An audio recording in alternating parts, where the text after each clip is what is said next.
Thank you very much, Anne, and good evening, everybody. Somebody tweeted last night that a man should not be allowed to make a PowerPoint presentation at 10 o'clock. I wonder, does that apply to a woman at 9:15?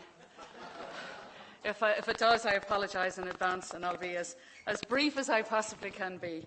There is a longer version of what I'm about to say, which will be available on the Revenue website probably tomorrow. And I don't promise to keep to it literally, just to share some thoughts with you. I suppose my proposition tonight is a fairly simple one. In order to be a state, one of the badges of statehood is to be able to raise your own revenues and to protect your borders. And in revenue, that's what we do. We're the Tax and Customs Administration. In a republic, you govern by consent, and I believe we also tax by consent.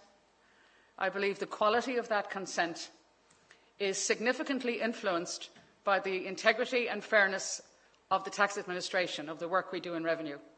And then I think that strong tax compliance, which comes from, I believe, fair administration, is a sign of identification with the state. So that's essentially my proposition in a nutshell.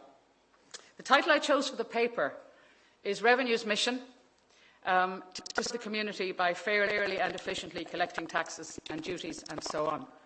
The word "and" between fairly and efficiently is most important. Without that, we would be entirely inadequate.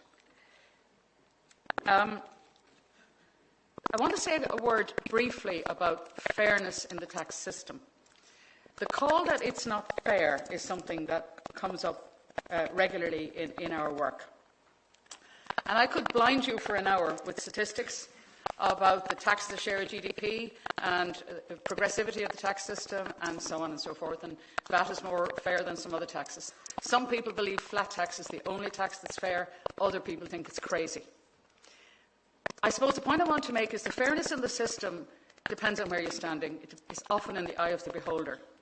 The mix of who to tax and what to tax is a matter of political choice, which those choices take account of economic policy, social policy, regional policy quite often, agricultural policy, all sorts of policies down the years, and they're never settled. The taxation mix is always evolving. But from our point of view, the notion that I came across years ago when I worked in industrial relations of felt fairness, I think is an important one in taxation.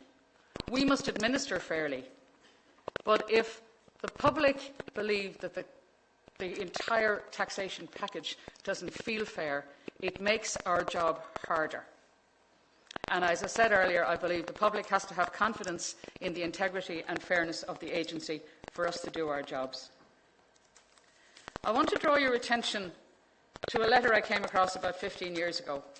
And the point of this letter is that as well as choices that the new state can make about the forms of taxation, it has choices about the forms of administration. This letter was written by the Minister for Finance at 3:30 in the afternoon on the 21st of August 1922. Historians among you will know the significance of that date. And in that letter, he was in West Cork, and he was worried about the revenues. He wrote back to W.T. Cosgrove and said, "We need to find 3 independent men to look after the revenues." I'll forgive him the political incorrectness. And he said that good administration was needed everywhere. The following day, he was shot. And the 21st of February the following year, the 21st of February the following year, the Board of the Revenue Commissioners was formed. And it was formed with 3 characteristics which I think are important. And harking back to something Eddie Malloy said last night, it was formed before the Ministers and Secretaries Act. It was formed before almost any other institution. There were 3 things about it. We're independent. We're not run by a politician. We're appointed by the Chairman of the Executive Council, in other words, or the President of the Executive Council, in other words, the Taoiseach, and can only be removed by the Executive Council, who are accountable to the Minister for Finance. So separating the appointment and removal process from the accountability process, giving us an independence which was repeated in the Oireachtas by every minister since the foundation of the state, and in 2011 was put on a statutory basis for the first time, was a significant I believe, foundation stone in the fairness of tax administration. What does fair administration mean? It means trying to ensure that people in the same circumstances are treated the same. But it also means that at individual level they're treated reasonably, proportionately. It means that we have to fix things that go wrong. We have to be transparent and accountable. We do this in very many ways in revenue. Some of them are listed in the paper. I won't read them out. One that is the most important is we have an explicit statement of a presumption of honesty. We presume, when you make a tax return, that you're being honest. And we will treat you in that way unless we have evidence to believe to the contrary. And that's a hugely important statement in terms of setting the culture within the organisation. We have structures in place as well which are important to make sure that we don't vicariously or in an arbitrary way use the powers that we have. It also means being very careful when we use our discretion. We always have more to do, and we need strong oversight of us. I think we get that in lots of ways. Controller and Auditor General, PAC, I could go on, lots of Oireachtas committees. I'm personally accountable to the Minister, and so on. We also need consultative structures for feedback, so that we know whether people are feeling that what we're doing is fair. We have good structures with lots of groups, including representatives of senior citizens. Engaging with the general public is a challenge for us, because it's hard to find the representative body for the general public in our business. So we meet practitioners, but I'm not sure. And we have PAYE focus groups in some parts of the country. We have hidden economy groups in other parts. But finding the feedback from the general public is a challenge for us, but is something we regard as really, really important. I want to pose a question about justice, equality and fairness that's in our theme. Can you have all three in the absolute sense? Sometimes are they complementary or are they contradictory? Can we be fair to the individual and at the same time be fair to the community? Can I just maybe give you two examples in my business? The area where I get a lot of suggestions that we're behaving unfairly is in relation to revenue debt. Business A makes widgets. They collect VAT, they deduct PRSI and PAYE from their workers' wages. They don't send it in.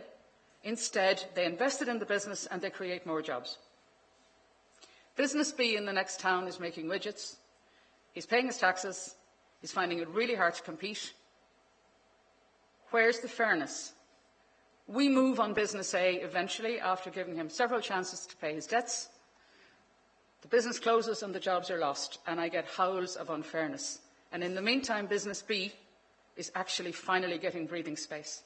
So we take that fairness at the level of level playing field for businesses as a very serious measure of fairness for us. The other one I want to refer to, because no speech I make this year could possibly be complete without a reference to local property tax. If you had arrived from Mars 3 months ago, you would have thought that the administration of property tax was being done by Vlad the Impaler. And I guess one of the things that struck me in the middle of it were a couple of things. One was this tax was entirely legitimate in the democratic sense. The law was passed by the Oireachtas and it was given to us to administer. Certainly it hit the equity button because everybody, the scope was really wide and everybody was in scope. Every single error, and there were many, and we know, were seized upon as failures. And in the meantime, the silent majority were paying the tax in their droves. So much so that 46% paid 2 months before they had to. I don't think that that tax can have felt that unfair if we got such a significant compliance rate.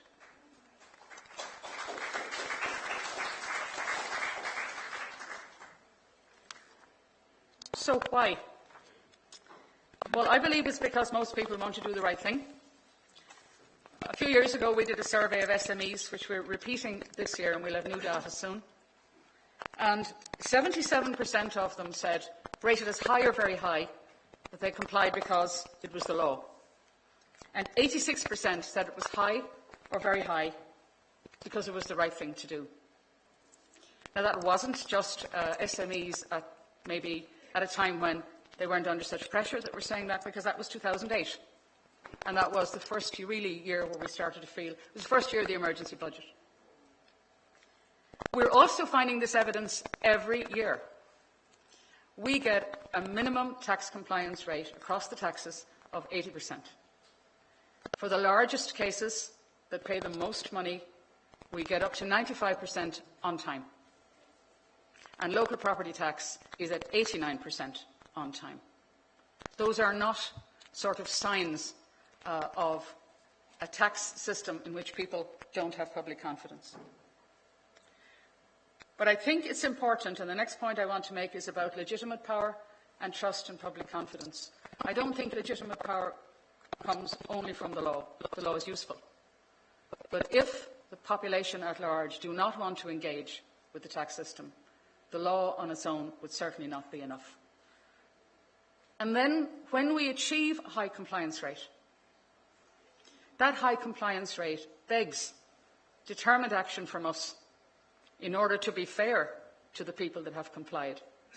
So that's back to my fairness to the community point. To be fair, so we have a virtuous circle.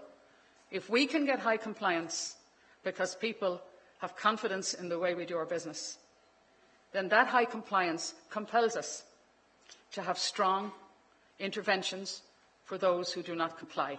And that in turn shores up the voluntary compliance the next time round.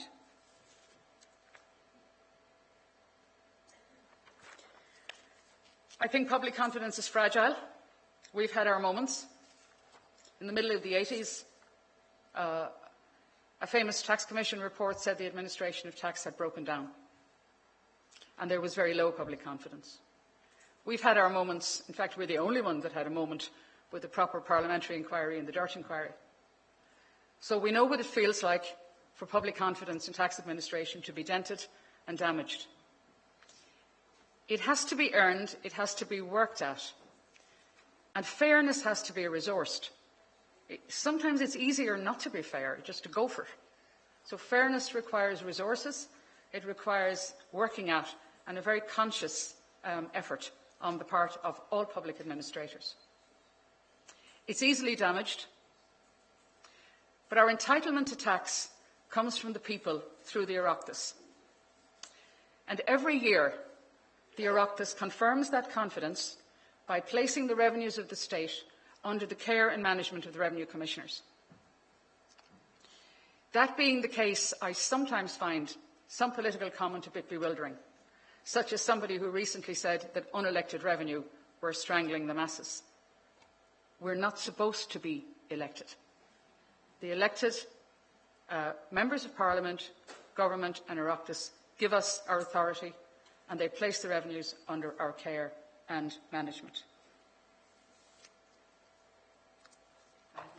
Finally, where would the state be if revenue didn't work? Looking towards 2016, where would the state be if 94% of the revenues were not collected efficiently and fairly?